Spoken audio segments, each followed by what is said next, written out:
everyone, welcome to a getting fit vlog, and unfortunately there is no getting fit in this vlog at all today.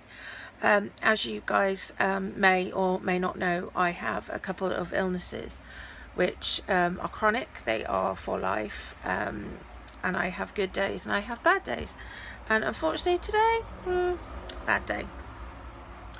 The two illnesses I have, well, I've got more than two, but the two main ones that cause me to sort of be basically stuck in my bed, and that's where I am today. I've even got my sides up on the bed, so yeah. Oh, sorry, I'm covering my hand. Sorry, because I'm using my phone instead of getting my camera out. Excuse this awful throat. Got a sore throat. Yeah, so I've got Ehlers-Danlos syndrome, which is a fault in the collagen, which means anything that in your body with collagen in it is basically faulty, which means everything. So my joints don't stay in because obviously ligaments and everything holding them together, they don't. So that's why I have a lot of dislocations and subluxes and things like that. Oh, sorry, my phone strap, you can see. And I have something called postural orthostatic tachycardia syndrome, which is linked to the Ehlers-Danlos. Some people can get it on its own. Mine is a secondary. It was caused by the Ehlers-Danlos. And what it is basically is my blood vessels don't constrict to pump the blood back up to the heart. So once it's gone into your legs, say if I stand, the blood just sinks down because nothing's got enough strength to push the blood back up to the heart. So it all just pulls in my legs, nothing gets to my brain, which means that I just faint and pass out and feel pretty crap. And also what happens is with POTS, your basically your brain and your heart don't speak to each other. So nothing controls how fast your heart goes. So like you can stand up and your heart thinks, oh, she's running a marathon, and your heart will like just keep going higher and higher and higher. So really when a normal person stands, or a normal healthy person stands, your heart rate won't really do anything because there's a mechanism in the brain that controls the heart. When you do exercise, your heart will increase, and it will be controlled depending on fitness and everything else. With my heart, nothing controls it, so any slight movement, like me raising my arm above my head, will cause my heart to go, oh, better increase, and it does silly things like that. Unfortunately, when it does that, there is no mechanism to stop it increasing, so it will just keep going up and up and up and up and up and up and up till the point where you are basically in a very not nice situation, and it's not, I'm not going to say life or death, but you need medical help. I have 2 different tablets that I take for my heart, and they don't seem to be doing much today. I am instructed by my autonomic doctors, and I have a special autonomic nurse, that if my heart goes to 190, I am supposed to ring ambulances and get into hospital quick. I don't. I know that people might say, well, that's really stupid. Oh, sorry, I'm getting really uncomfortable. I don't do that because I think it's because of I've worked for the NHS, I've been a nurse and stuff, and I hate ringing an ambulance because I feel like I'm wasting their time. I shouldn't be ringing them.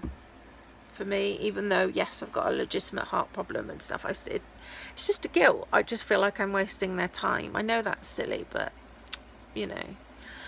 So I just sort of like to manage it at home, really. I try and drink more to increase the blood volume. the little tips that we're taught to manage it is you add extra salt into your diet, you drink about 4 litres of water a day, which then has a knock-on effect because you need the toilet more, and then of course you're standing more, which causes you to black out more. It also has a knock-on effect with your digestion, everything else. If you try and eat, that makes your heart increase, and then you start fainting, and it just does affect every sort of little area that you don't think about. So yeah, I wanted to do this vlog because to show the bad days as well as the good, really, because I'm very good at hiding what's wrong. I'm very good at doing I'm fine, everything's okay, and getting on and just, not showing the reality of what's wrong with me. So yeah, it's a bit of a crappy day today, but I'm glad it's today, and I'm hoping tomorrow will be okay, because it's my little boy Jaden, he's the second oldest. It's his birthday tomorrow, and he's going to be 7. And I've got a lot to do tomorrow. I've got to go into town, find him a birthday cake, and then we were hoping to have a barbecue for his tea, but the weather forecast for tomorrow is rain. Sod's law. So his second choice was he wanted McDonald's for tea.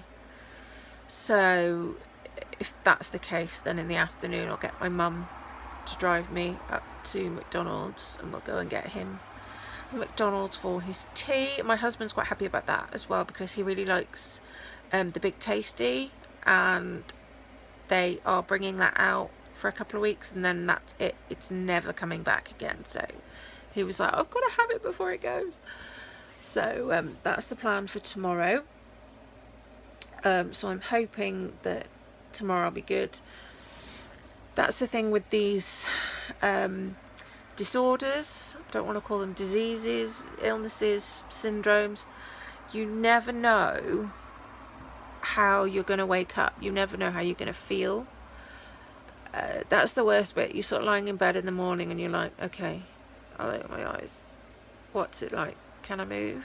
Is anything hurting?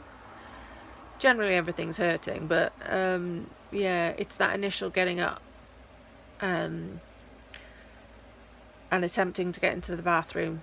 That first walk in the morning, you know if you're going to be poorly or not. Oh yeah, it's alright, you could just see Love-A-Lot's eyes, so say hello, Love-A-Lot. She's the Care Bear that represents me. Yeah, in a previous vlog I showed you my sleeve tattoo that I have on my arm, that all of us picked a Care Bear that represents us. Love-A-Lot was me. Chloe had Shea Bear, Jaden had Goodnight Bear, Corey had Sunshine Bear or Funshine Bear. Jackson's was where is it? Jackson is that one with the stars, and I've forgotten his name. Oh, that's really bad. I've forgotten what Care Bear that is. And my husband was Grumpy Bear. I've still got to get that tattoo coloured in. We'll do one day. Yeah. So you never know, and you don't really know from hour to hour how you're going to be. Like this morning when I woke up like this, I thought maybe I'll be alright in a little bit.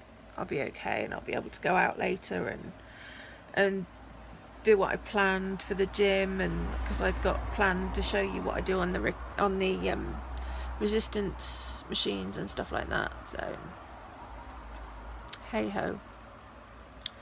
So yeah, so I'm hoping that tomorrow is a new day and everything will be fine, hopefully. It is a pain to deal with this. It's not easy, but I'm not the sort of person to let it get me down, because if you do that, it's very easy to just stop living. It's very easy just to stay in your bed, get depressed, get lonely, get so disconnected from life and the world going on around you. Not to say I don't have bad days. God, yeah, I really do. You know, I've had days where I've just been so angry, and you sort of go, why me? Why have I got this? Why have I got to deal with this, all this extra crap, and have extra pain, and, you know, not just have one illness, have several that all cause pretty major problems. And then you think, oh, right, get a grip, stop feeling sorry for yourself, because no matter how bad it is, there are always people out there that are worse off than yourselves. So yeah, things, you know, it does get hard, and your mental health can suffer, but I think try and be very, very aware of how I'm feeling, and make sure that I'm not, you know, getting anxious about things and worry about things, and just try and stay positive and stay happy about everything, because, you know, there are plenty of people worse off, you know, and there's people that have really got things to worry about. And, you know, I'm quite lucky. Yes, I had to stop work. I had to sort of, you know, when did I stop work? I stopped work at 33, which was horrible. It's, you know, I did a job that I really, really loved, and to give that up was really hard. But then I had to look at it from the way of, oh, well, actually, now I can spend all day with the kids. I can take up all the hobbies that I've wanted to do. I can dye my hair stupid colours. I can have as many tattoos and piercings as I want.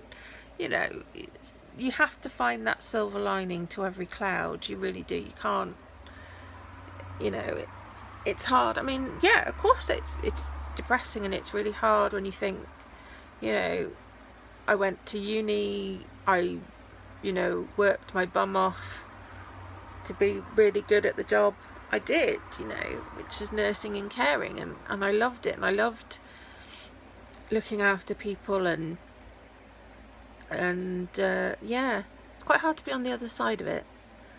And what was even harder, I didn't have sort of another profession I could fall back on, because when I left school I trained and I was a veterinary nurse, so it wasn't like I could go, oh well, I'll stop my nursing because I've got all my veterinary qualifications to go back to, because I couldn't do that either, because that was very physical. So I did do some other stuff, like I worked from home, I sold lots of makeup and stuff like that, which was good, and I did that for quite a while. But then I was having a lot of days like this, like 2016, I think there's probably about a month out of that whole year, not like a month like all at the same time, but like days dotted here and there where I was able to actually function. A lot of the time I was bedbound. I was stuck in my bed. I couldn't move. Going downstairs was too difficult. I couldn't get down the stairs. So, you know, so I know I'm you know, I'm having a better year already. So, but then having a day like this, it really worries me for when we are on holiday, because I don't want to ruin everybody else's holiday by saying, oh God, I can't do it today. I've got to just stay and have a day in bed, which I know they'll be fine with. There's plenty of stuff for them to go and do. But also, I don't want to be stuck in bed in Florida. Although being stuck in bed in Florida is better than being stuck in bed over here, I suppose. So, yeah. Right, I'm going to stop talking because I'm going to lose my voice. I think I might shout my husband and ask him to do me a lemsip. And yeah, so yeah, that's about it really. I wanted to explain. I wanted to show you a bad day, really. And to be honest, you know, bad day, I would just be out asleep. So it's not really too much of a bad day because I'm awake. But hey, you know, life could be a lot worse. It really could. So I can't complain. My hair's looking, the purpley pink is looking really muddy in this light. I don't know if it's just the light. I'm gonna have to go for a bit of a darker purple to get these little bits to go back, to get them purple. I wish I'd put the rose colour on first instead of faffing around with the other colours that have just made it go a bit wishy-washy. The green is perfect all the way down. So, and hopefully when it fades it'll go a lovely, lovely light minty greeny colour. And then hopefully this, once I get these sort of yellowy browny icky bits gone, this will fade down to a nice lilac-y, lavender purpley colour. I've done my hair this colour before, and I did it by I put a dark turquoise at the back of my head, and then at the front a dark lavender, and then I put a vitamin C wash through it and it lightened it to a really lovely pastel colour. So I'll put a photograph of that in here.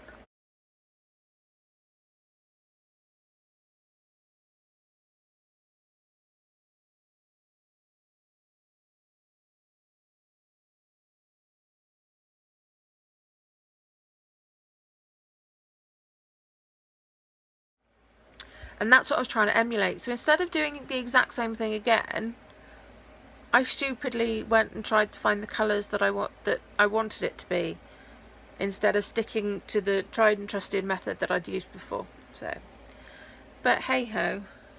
So I've got a cabinet now full of a couple of different greeny blue colours. I've got so much purple dye coming out of my ears that's in that cabinet, and then the pink. And I think I'm just going to have to get a darker purple to cover these bits so they fade a bit more nicely than this sort of weird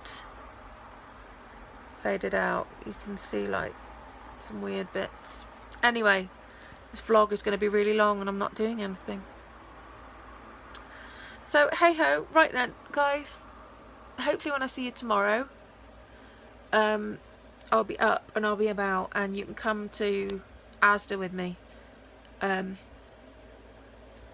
go and find a birthday cake, because Asda tends to be the best one for kids' birthday cakes, to have the you know, the, what am I thinking, character birthday cakes.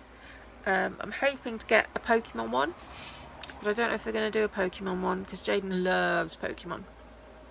So if I can't get a Pokemon one, it'll probably be a Mickey Mouse one. So right then guys, I will see you next time. Take it easy. Bye.